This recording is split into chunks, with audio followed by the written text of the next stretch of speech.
Welcome to our program on Kardec Radio.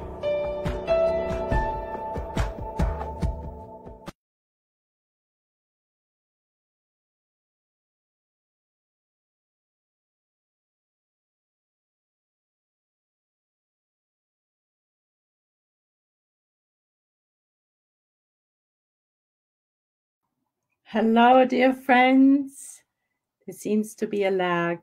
Welcome to Genesis. We meet every Sunday evening here in Northern California to discuss the second part of Genesis, which deals with the miracles. We have, in the last few weeks, talked about the fluids, and today we continue on with a special subchapter. But before we begin, we want to say thank you. Thank you to Kardec Radio. Thank you to the good spirits, to the mentors of Kardec Radio, to the mentors of this group, and all of our mentors for the generosity to allow us to meet on this blessed platform to enrich our knowledge and to work on our moral transformation at the same time. So thank you. So in the last few weeks, we have been talking about the fluids, and that was chapter 14. And today we will be continuing with chapter 14, the second half. Last week, we talked about the qualities of the fluids. And let us summarize real quickly, because then we can more easily build on today's class. So we learned that the spirits act on the fluids through their thoughts and their will. It is through their thoughts, their feelings, in short, the will, that sends the fluids into different directions. Fluids per se do not have any qualities, we learned. It is through the thoughts and feelings that they receive certain qualities. This explains why when we meet certain people, we either feel uplifted, happy, in tune, harmonious, and sometimes when we meet others, we don't feel that way. And the same happens when we go into meeting places. The reason is because we are subjected to the fluidic emanations of the spirits. How can we counteract malignant or evil, poisonous emanations or fluids? And the answer lies in our own perispirit, because it is through the perispirit that we are, in particular, through our perispirit, that we are in contact with other spirits. So if our perispirit is of a higher or less dense quality, we will be automatically repelling those fluids that are of lower vibration. Because fluids, it's the law of affinity, of like fluids attract others. Whereas those fluids that are different, one is more pure than the other, automatically repel each other. Consequently, we will never have to fear evil spirits, and that's the good news. So today then, we will be going to the second part of chapter 14, which is entitled Explanation of Certain Phenomena Reputed to be Supernatural.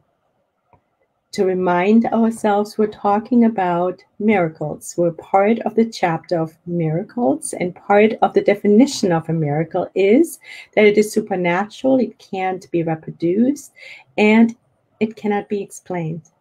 But we're learning that these so-called miracles can be explained, and the fluids play an integral part of that. The subtitle of our chapter that we are discussing today is Spirit or Psychic Sight, Second Sight, Somnambulism, and Dreams. If you'd like to follow along in the book Genesis, we're starting on page 296. And now we will be sharing the screen.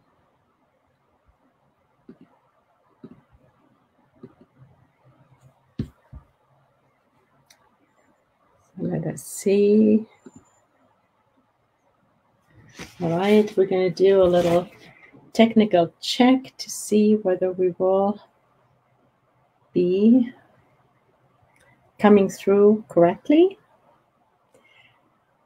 Yes, it seems to look fine. All right, wonderful, friends. So let us begin then. So we're at item 22. Now, we're not going to read. We're going to discuss item 22 through 28 and including 28. Now, we're not going to read every single word, but just picking out the major highlights. So, item 22, the perispirit is the link between the corporeal and spirit life. So, through our perispirit, we're always connected, both with other incarnate spirits as well as discarnate spirits. It is through it's through the perispirit that the incarnate spirit is in a continuous relationship with discarnate spirits. In some, it is through the perispirit that special phenomena occur in certain humans. So here it is, special phenomena that have in the past fallen into the category of miracles. Now we're learning that it is through the perispirit that these special phenomena occur in certain humans, and at which point then they can be explained. The primary cause of these phenomena is not to be found in tangible matter, and for that reason they might appear to be supernatural. But now we know that thanks to Spiritism and spiritual science, that even the invisible realm can be explained. It is in the properties and radiation of this perispiritual fluids that one must search for the cause of second sight or spirit side. And it might also be called psychic side. So the expression spirit side, second side, or psychic side is just different terms for the same phenomena.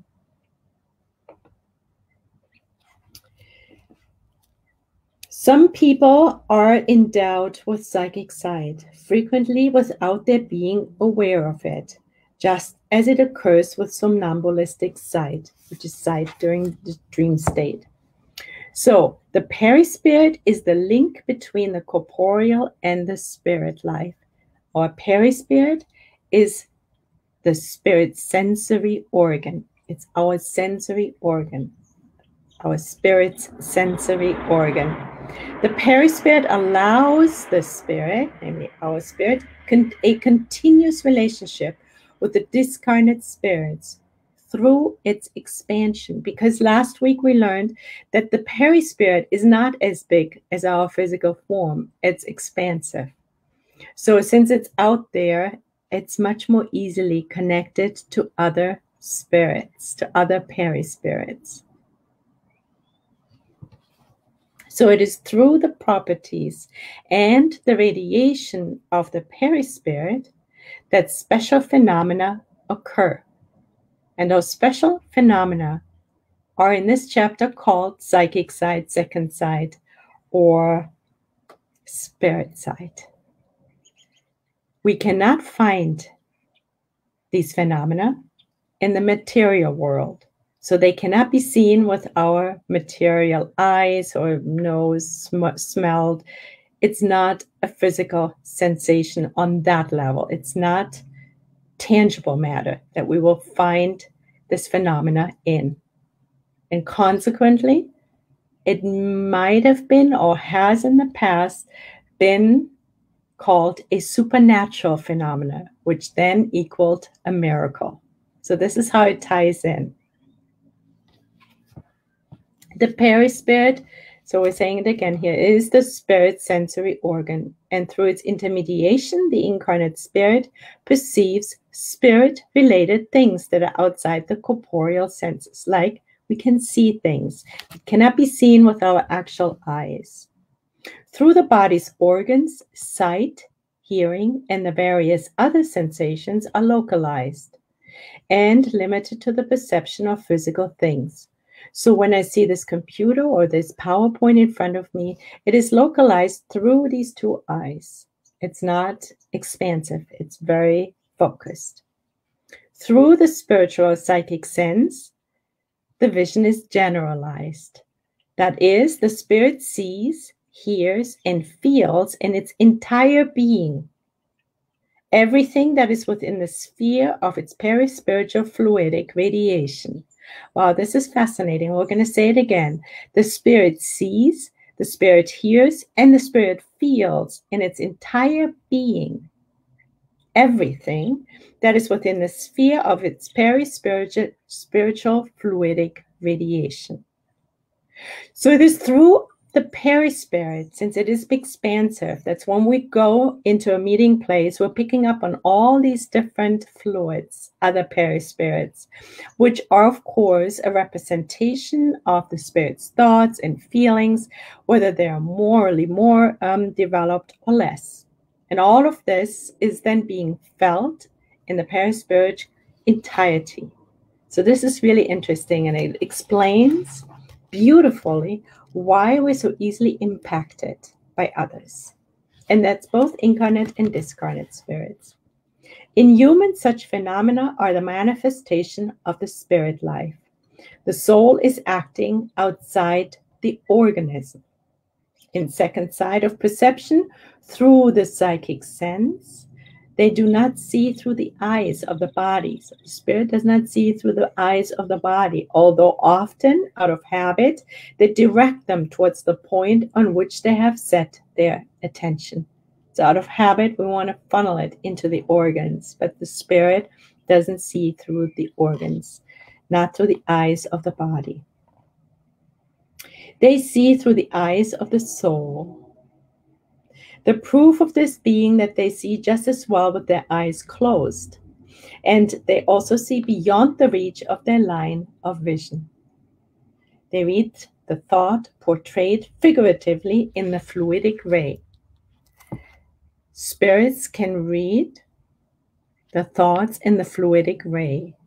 Last week, we talked about that every thought is a picture that imprints itself into the fluids and is also reflected back like in a mirror to our perispirit. Consequently, other spirits pick up on these pictures and they can see them. So if we have our eyes closed and we tune in, some of us, more than others, can see a lot of things. And it is not through our physical eyes, because the spirit sees. And it is through the intermediation of the perispirit, of the incarnate spirit, that perceives the intangible messages. It's very fascinating. So to recap this chapter, this item 22, we learned that sight, that hearing, and other sensations are localized in our body's organs. We are very much familiar with that. The sensations are generalized through the psychic sense. That means the spirit sees, hears, and feels in its entire being within the perispiritual fluidic radiation. The eyes, these are the eyes of the soul. So it's much more vast, much less focused, and definitely not as tangible. The soul acts outside of the organism. And when our eyes are closed, the eyes of the soul can reach beyond the line of the vision of the body. So it is vast. It can reach very far. We don't have to be close to each other. We don't have to be in proximity to be able to read others. It's very fascinating. Let me see whether anyone has any questions. To be able to read others. Hi, Teresa. Hi, Abhishir, dear friends. Thank you so much for joining. Flavia, lovely to have you too. Thank you. So then let us continue. And please feel free to ask questions, and we will see that we can answer them, hopefully. Now we're going on to item 23. Although during life the spirit is held captive to the body by the perispirit, it is not so enslaved that it cannot stretch its chain and go to a distant point, wherever on the earth or in space. So our spirits are definitely held captive by our bodies, but the perispirit has a certain amount of freedom. It can travel.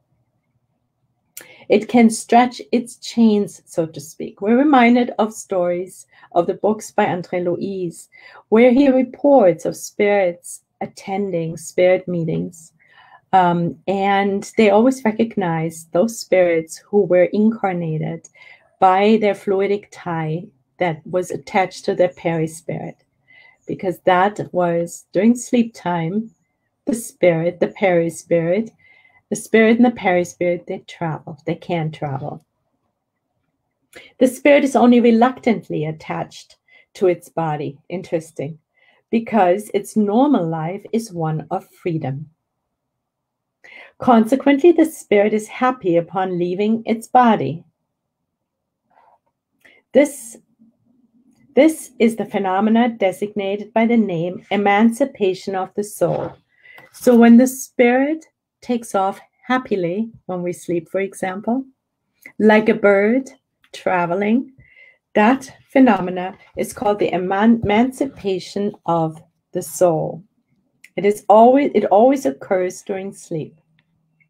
Every time the body is at rest, when the senses are inactive, the spirit disengages itself.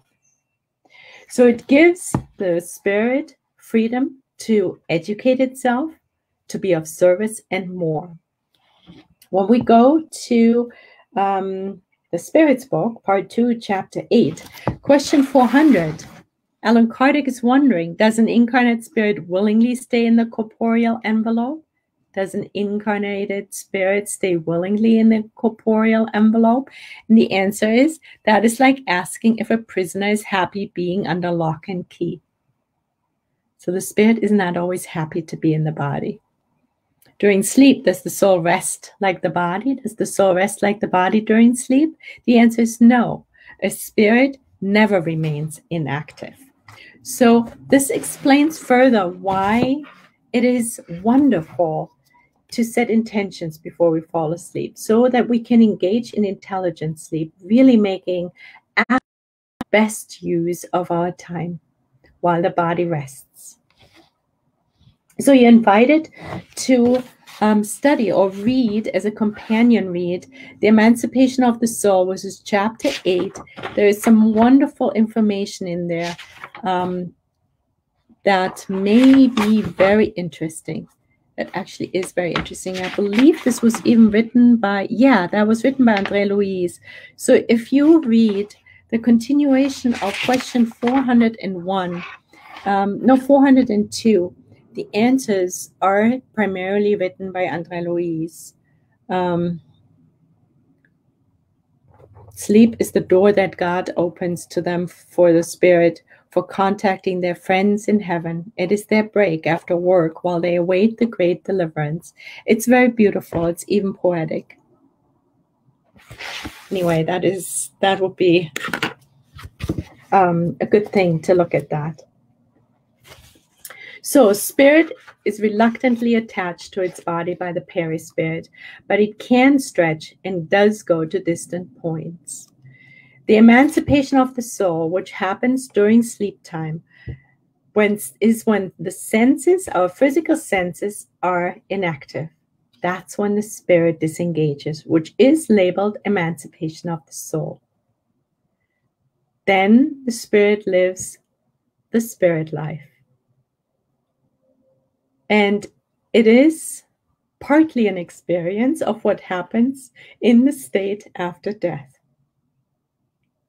The spirit then travels into space and converses with friends, both incarnated and discarnated. During these moments, the spirit lives the spirit life, whereas the body lives only the vegetative life, that is during sleep. It is partly in the state it will be in after death. It travels space and converses with its friends. The fluidic tie that holds the spirit to the body is permanently broken only at death, and we just talked about that, right? So the fluidic tie that holds the spirit to the body only breaks after death. At death. While the body is alive, the spirit, whatever distance away it might be, is instantly called back once its presence is necessary. And we've known that. We've experienced it, right? We're sleeping and we're like way out there. We may remember, we may not. And all of a sudden we feel this sensation. There's a noise in the room or something happens outside and boom, we slip right back.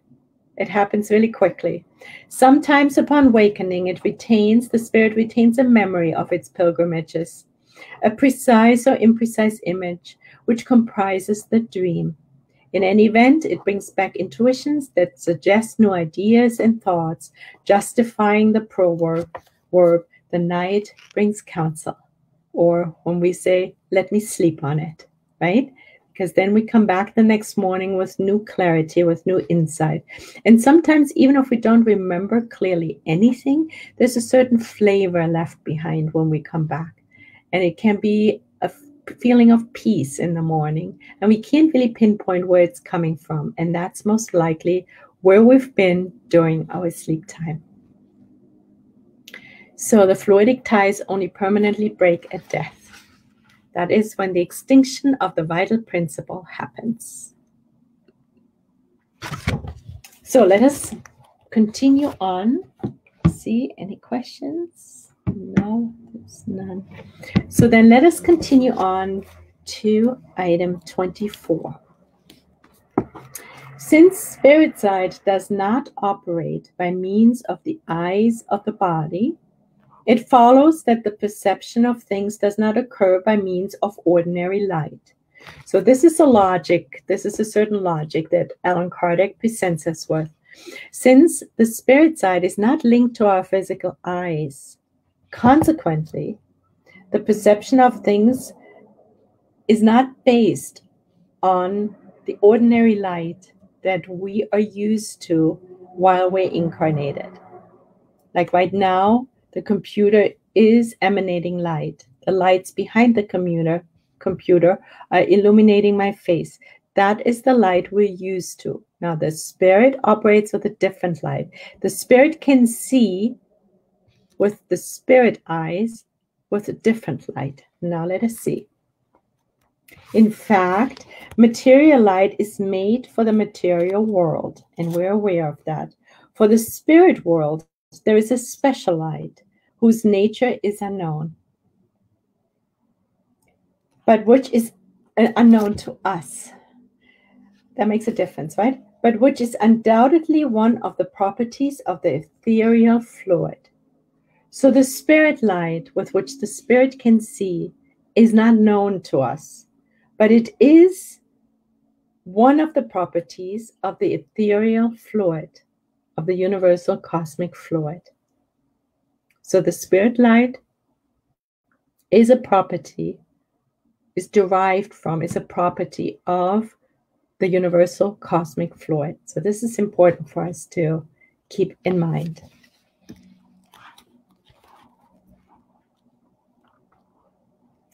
And it is impacting the visual perceptions of the soul. That spirit light is impacting the visual perceptions of the soul.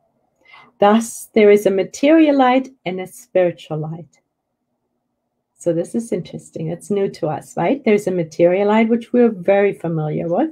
But there's also spiritual light, which is a property of the universal cosmic fluid. The former, namely the light we are familiar with, the material light, has focal points circumscribed in luminous objects, whereas the latter, namely the spirit light, has its focal point everywhere. So again, our 3D experience namely in the body, is much more focused. So the material light has focal points, like the lamps, for example. It's a focal point where the light comes from. Even the sun is a focal point, right, which emanates light. But the spirit light has its focal point everywhere. So we can't even quite imagine that, can we? Maybe if we, during the day, and we blank out the sun, and it's light everywhere, and we don't relate it to the sun, maybe we get an idea that way, right? That is why there are no obstacles to spirit sight. It is limited by neither distance nor opacity of matter. Darkness does not exist for it.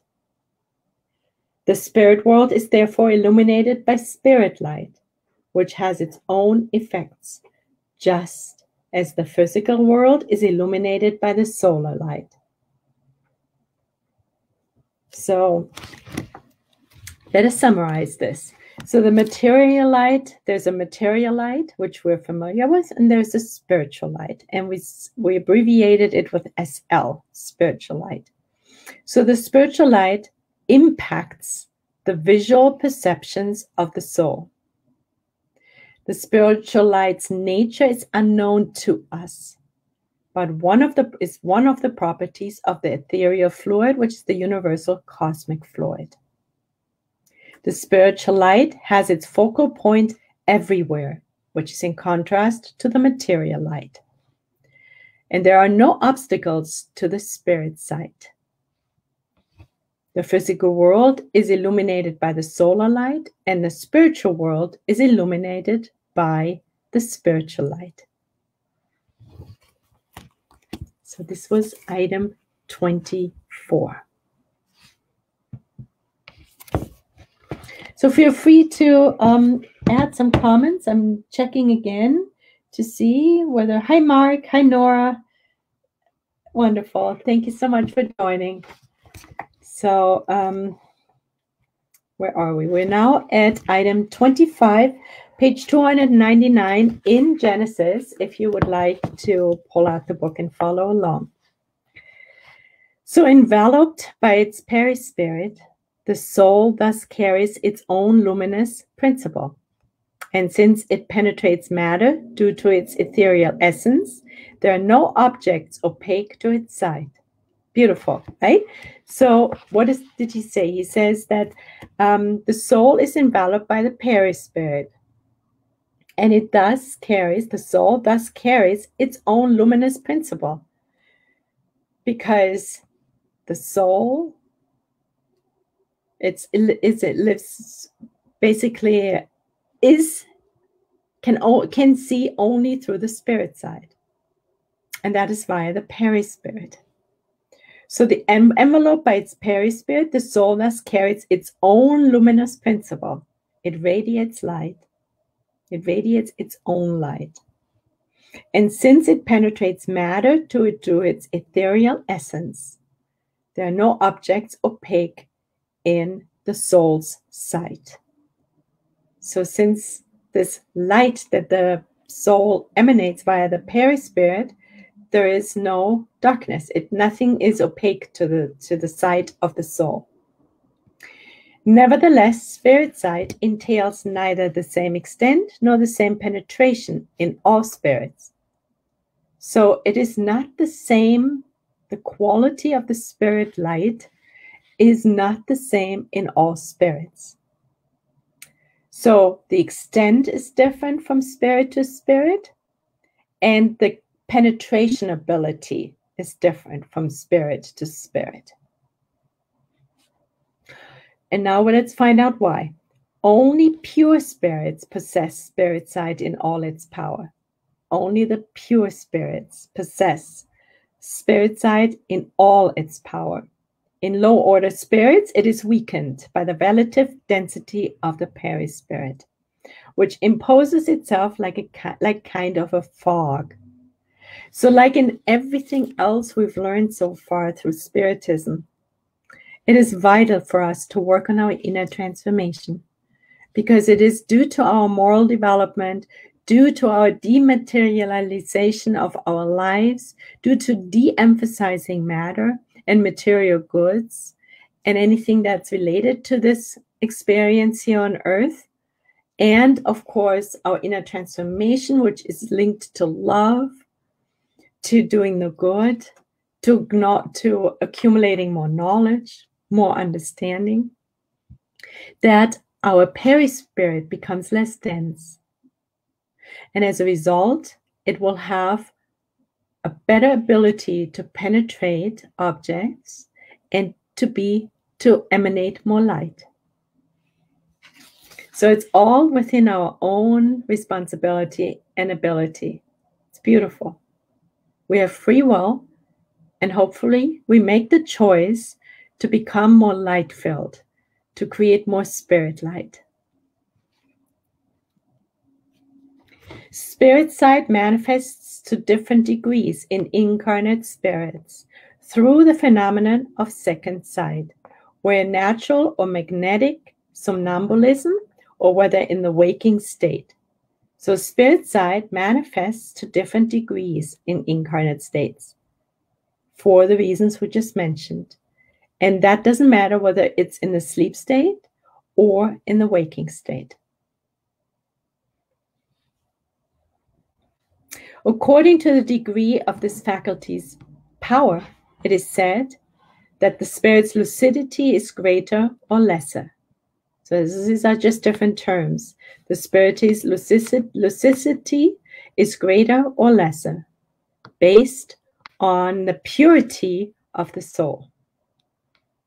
It is with the help of this faculty that certain persons can see inside the human body and describe the causes of illnesses. Now that's fascinating, right? So we'll say that again. It is with the help of this faculty, namely the faculty that the soul can penetrate, the spirit side, can penetrate objects. For example, the body in terms of reading illnesses or seeing illnesses. And based on the capacity of having a stronger spirit light due to the moral development or moral state of the soul. The purer the soul, the lighter the spirit is, and the more the penetrability is. So in other words, it is with the help of this faculty that certain persons can see inside the human body and describe the causes of illness.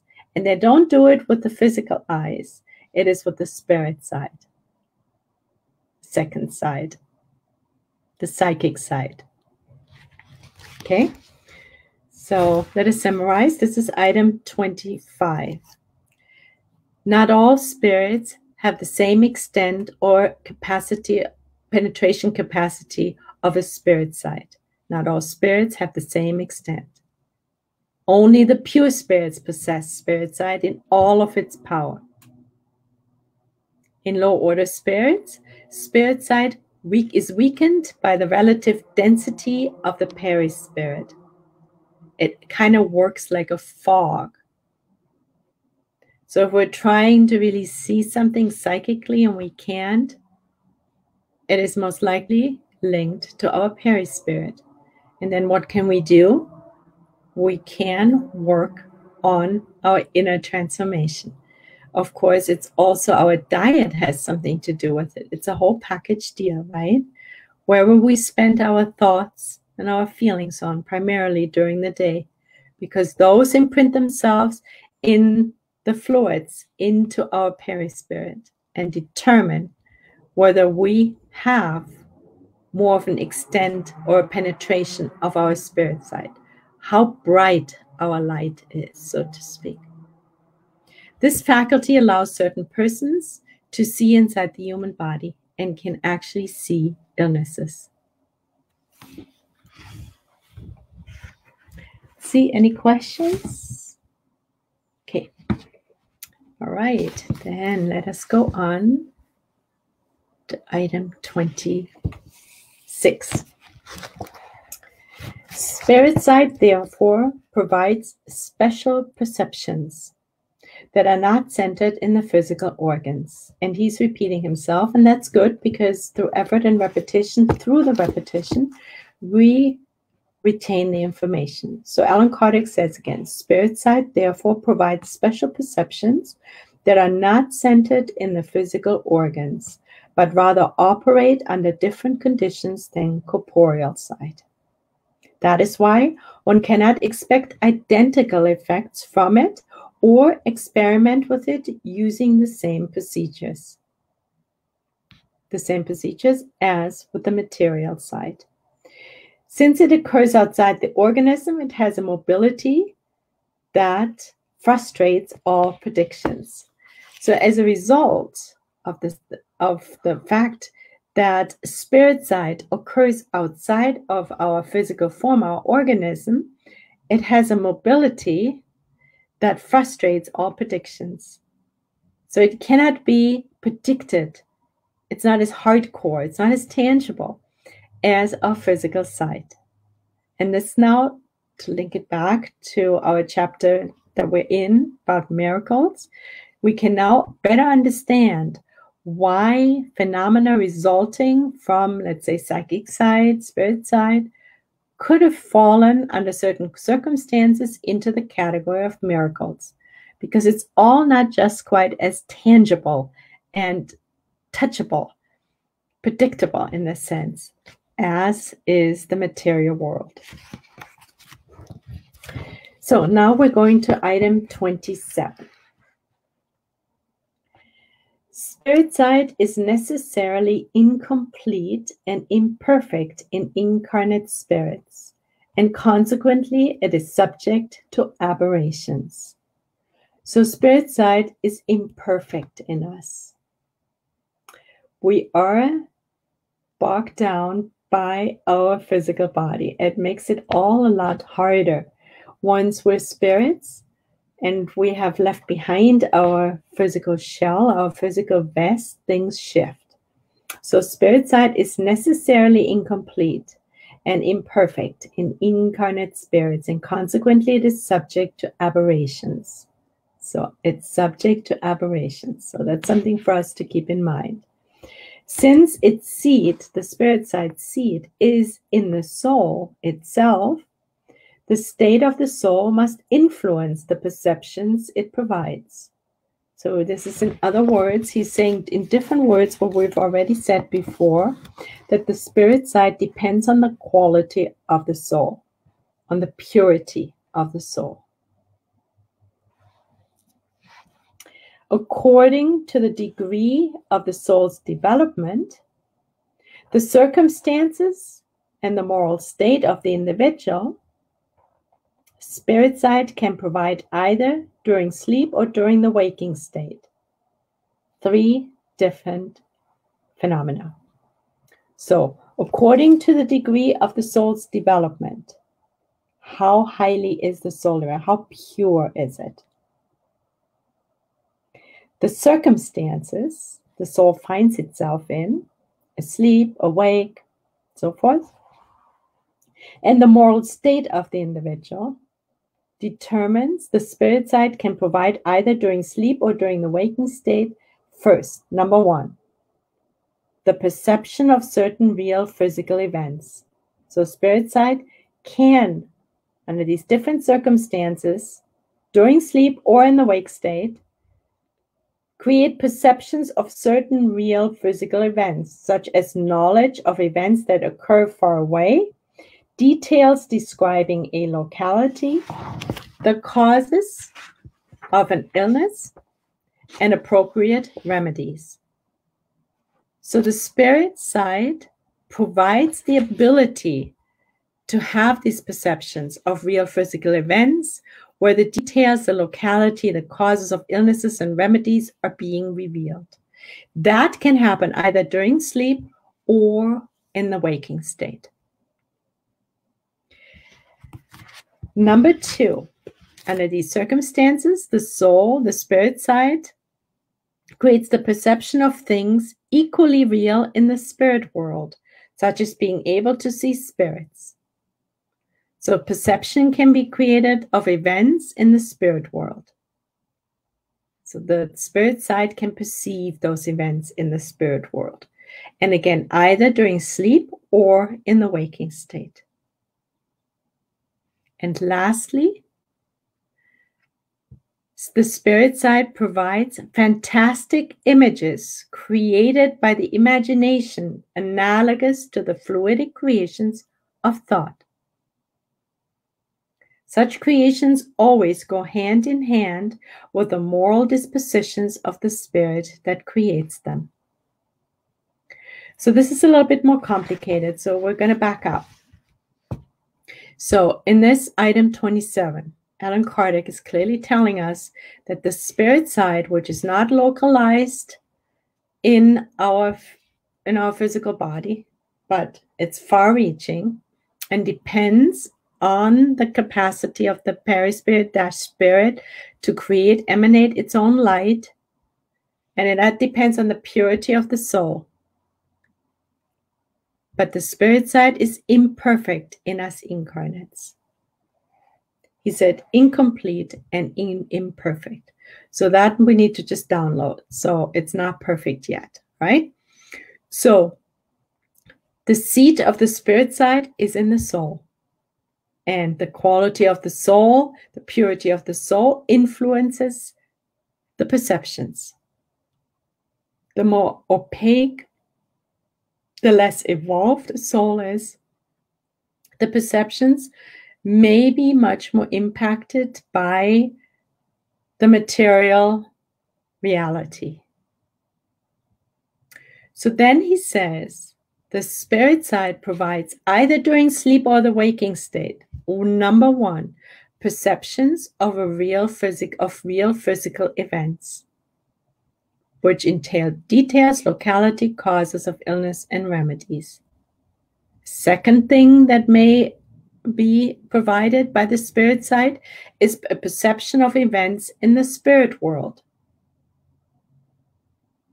And the third item that the spirit side can provide is fantastic images created by imaginations.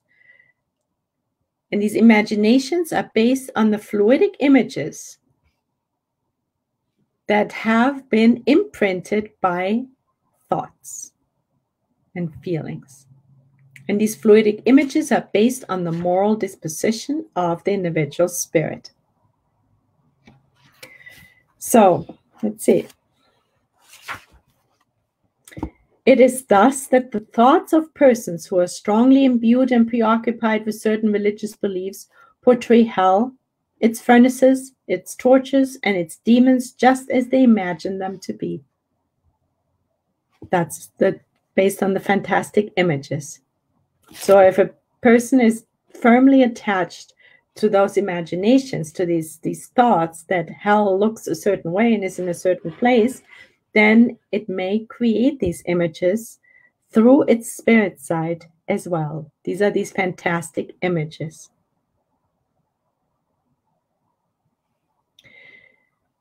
Christians saw, for example, heaven and hell. Olympus, pagans saw Olympus and Tartarus. So it depends where we're attached to with our thinking, right? And of course, all these attachments are not the sign of a pure spirit, right? So consequently, these fantastic images mirror the thoughts of our predominant thought forms. If upon waking or upon leaving the ecstatic state, such individuals retain an exact memory of their visions, they take them as realities and confirmations of their own thoughts. So these fantastic images created by the imagination of the spirit, based on the predominant thought forms and images they have created during their lifetimes, they may take these images as reality, but they're not necessarily reality. Hence, ecstatic visions must be strictly examined before accepting them. Under this aspect, the remedy for excessive credulity in the study of the laws that govern the spirit world. So it is always advisable that we don't blindly believe those images in our own self and in others. these fantastic images or perceptions of events and perceptions of physical events, we need to always let the light of discernment shine on them and examine them carefully. So this is really important. Right? So do you have any questions? Let me see. Anyone has any questions? Somebody from Cardiac Video is watching. Hello, dear friend. I would love to know who you are. It would be lovely to say hello on a personal level. All right. So now we are, let's see for a moment here. So let us move on to item 28, which is our last item. And now we're moving to the dreams, to the dream state. So dreams per se display the three types of visions described above. So these three types of visions, we're going back, are, so dreams per se display the three types of visions. So during the dreams, we may experience these three types of visions. Number one, perceptions of real physical events. Number two, perceptions of events in the spirit world. Number three, fantastic images created by our imagination. Right? So all these three options can happen during our dream state. The first two belong to prophetic dreams, presentiments, and warnings. So the perceptions of real physical events and the perceptions of the events in the spirit world that are linked to spirits, he says, they belong to the prophetic type dreams. The presentiments, they're warnings. They can be warnings. It is in the third, namely the fantastic images, that is in the fluidic creations of thought, which are the fantastic images, that one can find the causes of certain fantastic images that have nothing real about them, as far as the material life is concerned, but which for the spirit have a reality that is sometimes such that the body suffers its repercussions. Hair has even turned white under the impression of a dream. So this is really interesting, right? So when we have certain dreams, we think they're real. When the monster comes, we have a nightmare, and the monster comes into the bedroom and starts chomping down on us. They're really real for the spirit, right? Those dreams, we wake up shaking, sweating, screaming, right? But of course, in our physical reality, they're not real. And that is what he is talking about. So once again, let's go back. In these fantastic images, have nothing real about them as far as the material life is concerned. But for the spirit, they have a reality that is sometimes such that the body suffers its repercussions. Right? Such creations can be provoked by eccentric beliefs, by retrospective memories, by likes, desires, passions, fear, or regret, by habitual preoccupations, by bodily needs, or by a breakdown in the functions of the organism. And finally, by other spirits with either a benevolent or malevolent purpose, depending on their nature. So these fantastic images that are created by our imagination as a result of fluidic images, and these fluidic images are based on our moral disposition. They can appear real, or often do appear real for the spirit, but are not real in our material world. And the causes for these fantastic images are eccentric beliefs. And we said earlier, early Christians who had Christians that saw heaven and hell because their belief system was so attached to the concept of heaven and hell. Or the pagans that saw Olympus and Tartarus.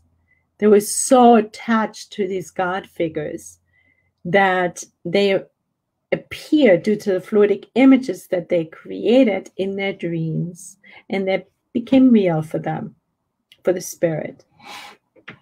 So the causes for these fantastic images can be eccentric beliefs, memories, likes and dislikes, passions, fear, regret, habits, bodily needs.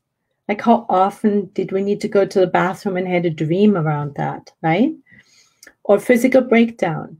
Also, they can also cause certain fantastic images in dreams.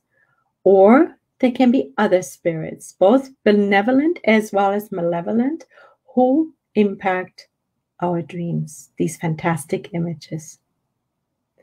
So the first two categories that we mentioned, which are the perceptions of things, and first two, which was the perception of real physical events, and number two, the perception of events in the spirit world.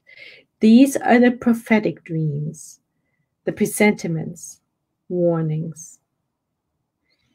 And the third one, the fantastic images, they have no reality in the waking state. But they do have repercussions and reality for the spirits, and they're caused by these different phenomena. So, dear friends, let us pause here for today. That was including we discussed item 22 through 88. And next week, we will be continuing with catalepsy and resurrections. So today we talked about the perispirit as being the link between the corporeal and the spirit life. And it is through the perispirit, through the soul, that we have spirit side or psychic side. And it is not localized in our organs, but it is spread out. The soul sees through the spirit light, and the spirit light depends on the purity of the soul. Consequently, a pure spirit light side is much more highly developed, is much more penetrable, can see much more than the spirit side of a lower vibrational spirit. And we also learned that it is necessarily incomplete, the spirit side, in incarnate spirits, because it's darkened by the fact that we are attached to our bodies. We also learned that the perispirit loves to be, the soul and the perispirit love to be freed from our physical body during sleep and go to places, go to meetings, go and help people, hopefully. And we talked about the intelligence sleep, to set these intentions, what we want to do during the night. And the fluidic tie keeps us connected to our body, which is in a vegetative state during those moments, during the night when it rests, while the soul happily travels, because the soul is not so happy to be attached to this body. And we learned that the spirit side, the spirit light, is something that is everywhere. It is not localized, like our material light, which has a certain source, has a light source, whereas the spirit light, which is the light for the spirit world, is not localized. And then lastly, we talked about dreams and the three different types. One is the prophetic dreams, the presentiments, and the warnings, which manifest through the perceptions of real physical events and the perceptions of events in the spirit world. And then lastly, the third aspect of dreams is the fantastic images that are very real for the spirit, but have no reality in the waking state. And these fantastic images are based on our thoughts, essentially. Our thoughts and our feelings, our attachments, our likes, our dislikes, our passions, fears, regrets, habits, even bodily needs, and other spirits who may be in contact with us during the night. All right, dear friends, thank you so much for joining. Let us stop sharing here. Yes. And let us see whether there is more comments that we haven't seen before. Yes, so there's Sarah Giordano. Thanks, Sunshine. I really love our study section. You do in a very clear and wonderful way. Thank you so much, dear friends. Thank you so much, dear Sarah. It is wonderful to hear when I hear back that it is clear, because that's our intention, to break it down in a way that it's easily digestible for all of us, including me. So, dear friends, thank you so much for joining. Much love. And so, God willing, we will be meeting again next week with the continuation of our study. God bless you.